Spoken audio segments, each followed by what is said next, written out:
Evening falls in suburbia. The Lewises, a young couple with modest dreams, settle into their routine. But tonight, normalcy takes a detour. A package arrives, plain and unmarked, an enigma at their door. Curiosity, a fundamental human flaw, begins to stir within their hearts. What could be inside? Who could it be from?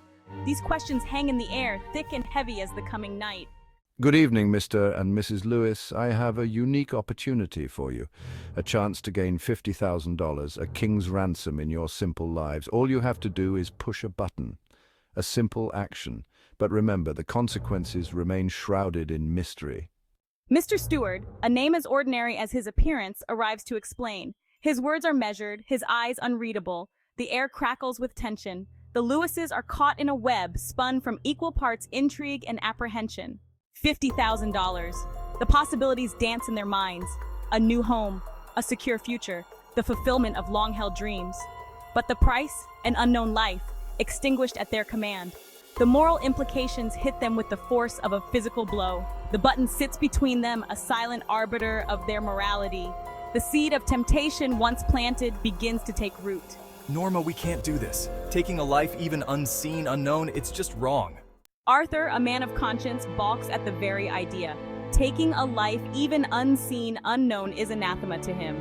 He argues against the proposition, his voice tight with moral indignation. Norma, listen to me. This is not just about money. It's about someone's life. We can't play God. But Norma, her gaze drawn back to the button again and again, sees not death, but opportunity. Their debate is a dance of conflicting desires, a struggle between right and wrong, need and greed. The night stretches on, filled with whispered arguments and tense silences. The button, an insidious presence, seems to pulse with an energy all its own. Doubt and desire war within Norma. Norma, don't do it. We can't just gamble with someone's life like this. In the end, the allure of a better life proves too strong. Over Arthur's protest, she makes her choice. Her finger trembling descends.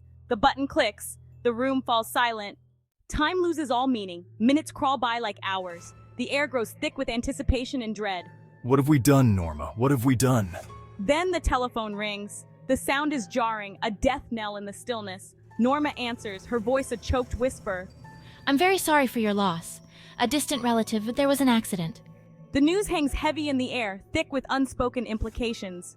Mr. Stewart returns as promised. He carries a briefcase, cold and metallic like a coffin for their guilt. $50,000, blood money. Was it worth it, Norma? Look at what we've done. The weight of their actions crashes down upon them. The joy of their potential future is suffocated by the reality of their present. Their dreams, once so vibrant, now lie tainted, forever linked to the price they paid. The choice was yours. The consequences are yours too. Norma clutches the $50,000, her face pale and streaked with tears. Arthur sits beside her, his expression a mixture of anger and disgust. Justifications tumble from Norma's lips. A life for a life. Someone they didn't know. But the words ring hollow, even to her own ears. The weight of their decision, the knowledge of their complicity, hangs heavy in their hearts. The money, once a symbol of hope, now feels like a brand, marking them as different, as forever changed. Mr. Stewart departs, his purpose fulfilled. But the question lingers, unanswered, echoing in the silence he leaves behind. Who were they to decide another's fate? What gave them the right to play God? There are no easy answers, only the crushing weight of their actions. They are left to face themselves, their souls stained with the consequences of their choice. The world outside continues, oblivious to their moral descent. But for the Lewises, nothing will ever be the same. The world seems different, darker. Every ring of the telephone sends chills down their spines. They see the consequences of their actions reflected in every stranger's face. Hear the echo of their choice in every passing ambulance siren. The button, a symbol of our darkest desires, our willingness to compromise our morality for personal gain. The Lewises are not unique, not anomalies. They are us. The button exists within us all, a constant temptation, a test of our humanity. And the choice we make, should that fateful day arrive, will define the very essence of who we are. For in the twilight zone of our hearts, the line between right and wrong can be blurred by the faintest glimmer of opportunity.